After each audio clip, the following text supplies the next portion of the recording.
peut-être que d'autres même ici veulent aussi poser cette même question, ou poseront cette même question, c'est surtout plus sur la vie de prière.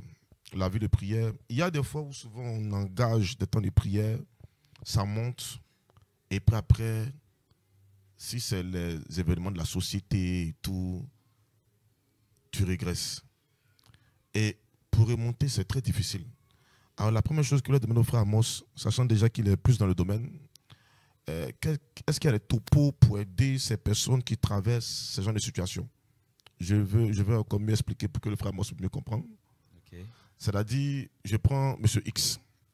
Il commence à prier, soit il fait le rosaire, temps d'adoration. D'abord, quand il y a les temps libres, ils arrivent à bien cramer, corrobocher et tout.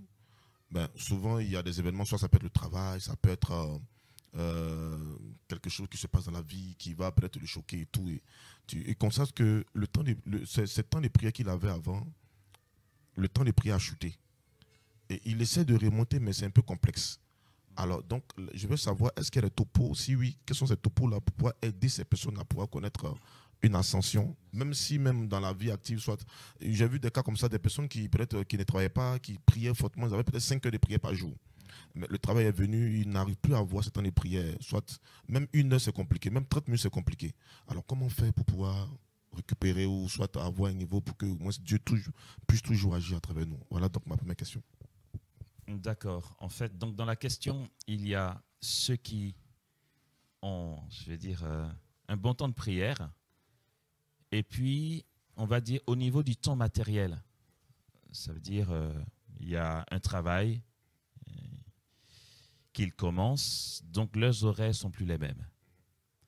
Du coup, les temps conséquents de prière qu'ils avaient ne sont plus. Et puis, j'ai entendu aussi dans la question ceux qui prient et qui d'un coup baissent de ferveur parce qu'il y a une épreuve. J'ai bien compris, c'est bien ça, hein? Ouais. Alors, ben, il y a 2 réponses du coup parce que c'est 2 cas qui sont différents. Je vais commencer par ceux qui ont un changement de programme, tout simplement. Il est important de savoir que le travail, le rythme en famille, le quotidien, la société, sont des choses que Dieu a disposées dans sa souveraine liberté et dans sa providence. Il ne faut pas confronter notre travail, le devoir d'État, le devoir de père de famille, de mère de famille, avec notre relation avec Dieu. Sinon, il va y avoir un conflit d'intérêts qui n'a pas lieu d'être.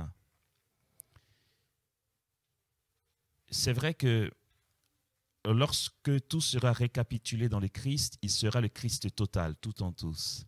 Mais ce Christ total commence déjà dans notre quotidien aujourd'hui. Saint Vincent de Paul disait à ses filles, les religieuses qui s'occupaient des pauvres dans la rue, de ne pas se plaindre, parce qu'à un moment, elles ont été le voir pour lui dire, en fait, il va falloir que tu organises autrement parce qu'on a besoin de prier avant d'aller s'occuper des pauvres. Mais il se trouve qu'il y a une telle demande que pendant qu'on est dans notre prière, on est dérangé parce qu'un pauvre frappe à la porte. Et finalement, on se rend compte que les jours passent, les semaines passent et notre vie de prière a pris un coup.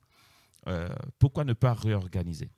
Pour Saint Vincent de Paul, il était hors de question qu'il demande aux nécessiteux d'attendre telle heure avant de venir. C'était ça pour lui, son appel premier. C'est le pauvre d'abord. Et il a répondu à ses filles, il ne faut pas avoir l'impression qu'en quittant votre prière d'adoration, supposons, pour aller accueillir le pauvre, n'ayez pas l'impression que vous quittez Dieu et que le pauvre vous a enlevé Dieu. Dieu est dans le pauvre qui frappe à la porte. D'où cette parole incroyable qui dure encore aujourd'hui. Il a dit à ses sœurs, lorsque tu quittes l'adoration pour aller t'occuper d'un pauvre, tu quittes Dieu pour Dieu. Okay? Et c'est pareil pour nous. Si j'ai la possibilité à un moment de ma vie, supposons, on va aller chez les plus fous, hein, tu as dit 5 heures d'adoration. Hein. Allez, tu es zélé, tu donnes ce que tu as, tu es déterminé, tu as 5 heures d'adoration tous les matins. et puis d'un coup, ben, là, tu as déposé des CV, tu as un boulot, tu ne peux plus faire tes 5 heures. Ce travail ne vient pas t'enlever Dieu. Tous tes temps d'adoration que tu as eus vont s'incarner dans le travail bien fait. Donc, tu vas quitter un rapport à Dieu pour entrer dans une autre nature de rapport à Dieu. L'accomplissement du devoir d'État ne nous enlève pas Dieu du tout. Au contraire, en le faisant bien, on demeure toujours en Dieu. Et là-dessus, je pense à la communauté de l'Opus Dei. C'est ça leur spiritualité, c'est la sanctification dans le travail. Alors, il ne faut pas croire qu'ils sont moins bénis que ceux qui font plus d'heures d'adoration. Alors, ça, c'est le premier volet. Pour les personnes qui, au niveau temps matériel, ont dû modifier leur folie dans la prière, il ne faut pas s'en rendre malade. C'est l'ordre des choses. Dès que j'ai un travail et qu'il me faut être au bureau, supposons à 8h30, disons-nous que Jésus nous attend au bureau à 8h30, c'est là qu'il nous attend. On sera toujours avec lui. Il n'y a pas de conflit d'intérêt. Après, c'est une question d'organisation. Mais donc, Amos, on ne priera plus comme on le faisait. Ben non, parce qu'il y a d'autres choses. Et puis, il faut pouvoir maximiser nos moments libres pour retrouver cette intimité avec Dieu. Ça, c'est dans le premier volet. Dans le second volet, ceux qui étaient dans un élan de ferveur dans la prière et qui ont été freinés, ralentis par l'épreuve, du coup, ils n'ont plus la force de remonter. Quoi leur dire? Comment faire? En réalité, l'épreuve ne devrait pas nous baisser la ferveur. Pourquoi ça arrive? Ça arrive parce que nos temps de prière étaient des temps de prière où nous nous sentions bien, où nous étions dans un bien-être. Alors on priait parce que, excusez-moi l'expression, ça nous faisait guili-guili, d'accord? Tout allait bien, on respire la joie, la paix, je priais, il y avait la motion, j'ai senti Dieu, etc. Et l'épreuve vient nous enlever ce bien-être que nous avons dans la prière, de sorte que il nous faut ramer à contre-courant pour retourner à la prière. Du coup, notre élan prend un coup. J'ai commencé par dire que ça ne devrait pas être le cas. Pourquoi? Parce qu'il ne faut pas prier pour un bien-être. La prière n'est pas pour se sentir bien. On ne prie pas pour que, ou du moins, on ne prie pas parce qu'on se sent bien dans la prière. Le propre de la prière est justement de nous décentrer de nous-mêmes. Prier, c'est aimer. Aimer, c'est se donner. Se donner, c'est pour le bonheur de l'autre. Prier, c'est se livrer à Dieu. Du coup, ce qui fait que quelqu'un peut rester 1 heure, 2 heures, 3 heures, 4 heures, 5 heures toute la journée, n'allez pas me dire que celui qui s'est assis devant Jésus pendant 5 heures, ça lui a fait guili-guili pendant 5 heures. On peut rester autant d'heures qu'on veut, tant que nous réalisons que la prière est un don de nous-mêmes. Donc, lorsqu'on va traverser les quarts d'heure, les demi-heures où on est impatient, il fait chaud, on ne sent rien, d'ailleurs l'hostie ne bouge pas beaucoup, on se dit mais qu'est-ce que je fais là? On a un sentiment d'absurde. Tant que nous savons et que nous prenons conscience que nous sommes là pour la joie de celui que nous rencontrons, il n'y a rien qui va nous ébranler. Et si nous sommes dans cette dynamique, si nous comprenons que prier est une désappropriation de soi pour la joie de Dieu, l'épreuve ne va pas nous l'enlever. Puisque l'épreuve qui nous sert un inconfort ne nous donnera rien de nouveau. On aura déjà pris l'habitude de demeurer en Dieu malgré cet inconfort. Et voire même de demeurer en Dieu de plus en plus, on se rendra compte qu'au cœur de l'épreuve, Dieu se montre beaucoup plus puissant, plus attentif, plus solidaire de notre souffrance. Je m'arrête là, je ne sais pas si j'ai répondu. Oui, pour moi, vous avez répondu. En matière concernant les épreuves, ce n'est pas du tout facile, mais je pense que Dieu nous donnera la force de pouvoir... C'est pas facile. C'est pas facile. Il y a plusieurs questions. Déjà, il y a M. Kofi qui a envoyé 2 questions. Je crois bien que la première question, pour moi, le frère Monsadi a répondu, mais on va quand même lire la question.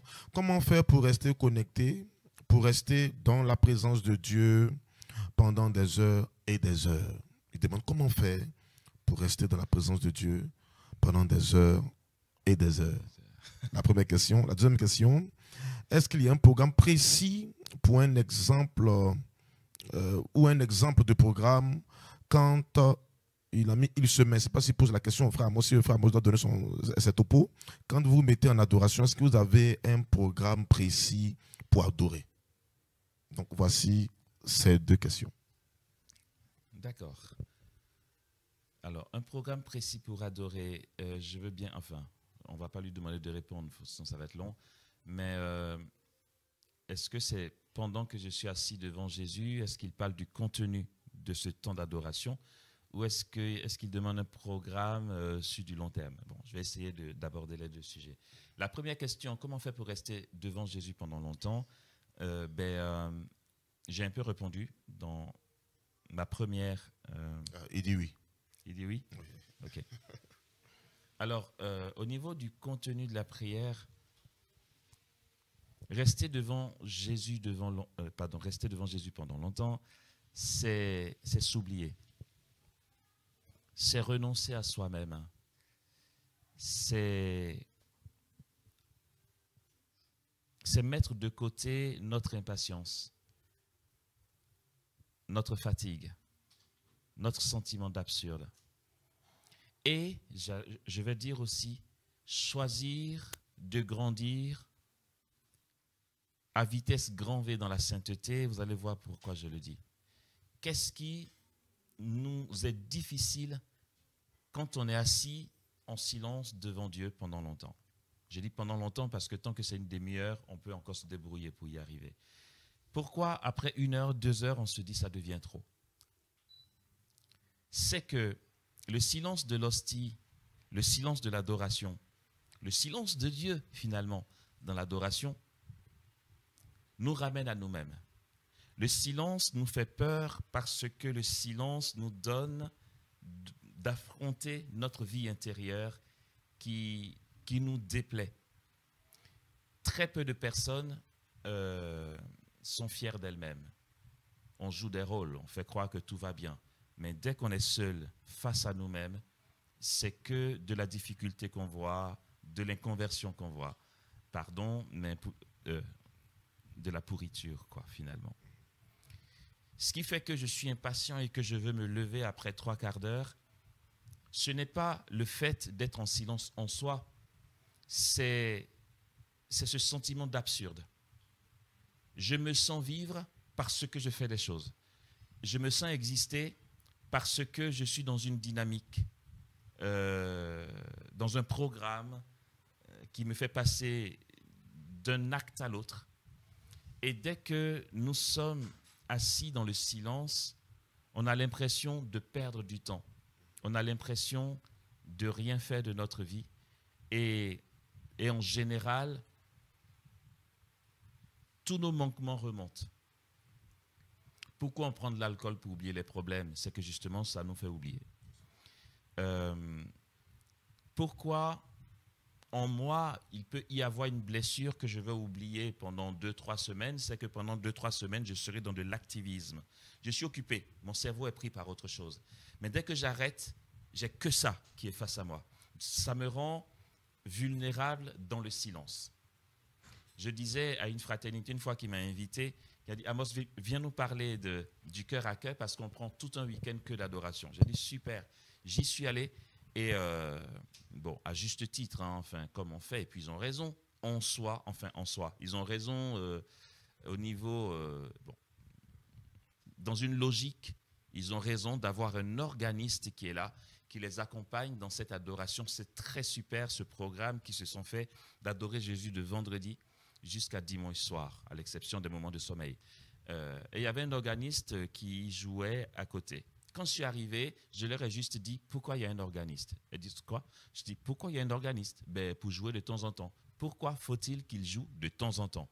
Alors, Amos, tu ne réalises pas, on est là pour tout le week-end à adorer. S'il n'y a pas un peu de musique, ça va être dur. Ok, ça va être dur, c'est-à-dire, on ne sait pas la nature de ce dur. Qu'est-ce qui est dur? On en mourrait? Personne ne mourra. On deviendra fou, je veux dire, dans ce silence d'adoration, on a besoin d'un peu de musique pour venir nous consoler de cette endurance que Dieu nous appelle à avoir. Et or, celui qui veut grandir en un temps record, pourrais-je dire, dans la vie d'union à Dieu, doit apprendre à entrer dans ce silence et souffrir son amour. Il nous faut souffrir notre amour pour Jésus. L'amour, c'est ça. Il y a un aîné qui racontait il est français. Il a fait un séjour au Sénégal. Et puis, il a été au village artisanal. Il a vu un vendeur de masques qui était assis là. Il a été en matinée, chercher quelque chose. Il n'a rien vu d'intéressant. Il est repassé en fin d'après-midi parce qu'il a pris le temps d'aller faire d'autres choses plus importantes dans le temps, enfin en son temps. Et il est revenu pour continuer à chercher quelque chose qui pourrait l'intéresser. Il a vu ce même individu, comme tant d'autres, assis devant ces statues, sur une chaise. Et le monsieur, il était là. Il ne lisait rien. Il n'avait personne à côté avec qui parler. Il était juste assis. Alors il lui dit, ça va, vous avez vendu un peu? Il dit, non, rien. Et il y a des journées où vous ne vendez rien? Il dit, ouais, il y a des journées où je vends rien, il y a des jours où je vends aussi. Et il lui demande, mais qu'est-ce que vous faites toute la journée quand vous êtes assis? Il dit, ben rien, je suis là. Vous êtes juste là, devant les masques, attendant qu'un client vienne, c'est ça. Et vous faites ça tous les jours. Je fais ça tous les jours. Vous arrivez à 8 h et vous fermez boutique à 19 h, c'est ça. Et vous faites rien. Je fais rien, je suis à mon poste. Il dit que ça a été un enseignement pour lui. Et lui, en tant que Français, il a dit, en Afrique, vous avez cette capacité de mettre à profit le temps. En Occident, on a l'impression que rester 5 minutes sans rien faire, le monde va s'écrouler parce qu'il nous faut faire quelque chose pour nous sentir vivre. Et il dit que ça a été pour lui un enseignement et que, à cause de ce vendeur, grâce à ce vendeur de masques, sa vie d'adoration a changé. Quand il va à l'adoration et qu'il est tenté de se lever, il se rappelle de ce vendeur de masques qui, lui, n'est même pas en train d'adorer. Il est devant des masques. Et il attend juste un client. Et il se dit, ben, il a plus d'endurance que moi qui a besoin de toi, mon Dieu. Et ça lui a donné la force de faire de longues heures d'adoration dans le silence. Même quand il avait l'impression de faire du gâchis, sa foi lui faisait croire qu'il est avec son Dieu. J'ai été long dans la réponse, pardon. Alors, comment on organise l'adoration? Je vais aller vite là pour ça. Un temps d'adoration, c'est un temps gratuit. C'est un temps gaspillé. Là-dessus, on entend beaucoup parler d'offrande. Il faut donner au bon Dieu. Donnez et vous serez bénis. Et ce n'est pas faux, c'est vrai. En fait, pourquoi quand on donne, ça nous revient au centuple? C'est que celui qui donne entre dans une dynamique de Dieu lui-même. Parce que Dieu est don. Quand on donne, que ce soit de l'argent ou autre chose, nous entrons dans une continuité du don divin puisque notre cœur s'ouvre à recevoir. Qui donne, reçoit. Dieu est éternellement don. En fait, si vous voulez savoir l'activité de Dieu au sein de lui-même de toute éternité, en fait, son activité favorite est de donner. Dieu donne sans retenue. Et ça jaillit encore. Plus il donne, plus ça jaillit. Dieu ne peut pas ne pas donner parce qu'il est jaillissement. Et s'il retient, ça ne jaillit plus. C'est pour ça qu'il est dans sa nature don. En fait, il est jaillissement, donc don continuel, éternel. Du coup, celui de ses fils qui s'est déchiré son cœur pour donner, crée en lui une faille où coule la grâce. En réalité, ce n'est pas qu'en donnant, Dieu décide de nous donner en retour pour nous récompenser. Non, Dieu nous donne déjà. On ne constate pas parce que nous retenons. Dès que nous lâchons et que nous donnons, ça crée une faille en nous et la grâce coule. Quand tu donnes, il faut que tu sentes le déchirement. Si tu donnes du superflu, tu ne sens pas ce déchirement. Il faut que tu sentes. Et au niveau du don, frères et sœurs, là, pour le coup, j'irai à fond sur l'offrande. Il faut faire de grosses offrandes à Dieu, mais je ne parle pas d'argent. Donne ton temps à Dieu. En fait, le temps que tu n'as pas, donne-le à Dieu comme une offrande, en t'asseyant dans sa présence. Seigneur, je n'ai pas le temps, j'ai plein de choses à faire. Seigneur, je n'ai pas de sous parce que j'ai beaucoup de charges. Mais on trouve le moyen de donner parce qu'on se dit on va être béni. Donnons de notre argent, donnons aussi de notre temps, du temps qu'on n'a pas. Et nous allons nous rendre compte, je m'arrête là-dessus, que lorsqu'on fait l'adoration, c'est une vérité dont parlent les saints du Carmel. Celui qui fait 5 minutes devant Jésus, les anges travaillent pour lui 5 minutes. Tu fais 2 heures devant Jésus, les anges s'activent pour toi 2 heures. Si tu restes 10 heures, les anges auront bossé pour toi 10 heures. Du coup, ce que tu aurais pu faire en 10 ans, de tes propres forces, le Seigneur peut le faire en 1 année, parce que c'est le divin et le surnaturel qui traverse complètement ta vie et tu en vois les fruits. Je m'arrête là. Ouais.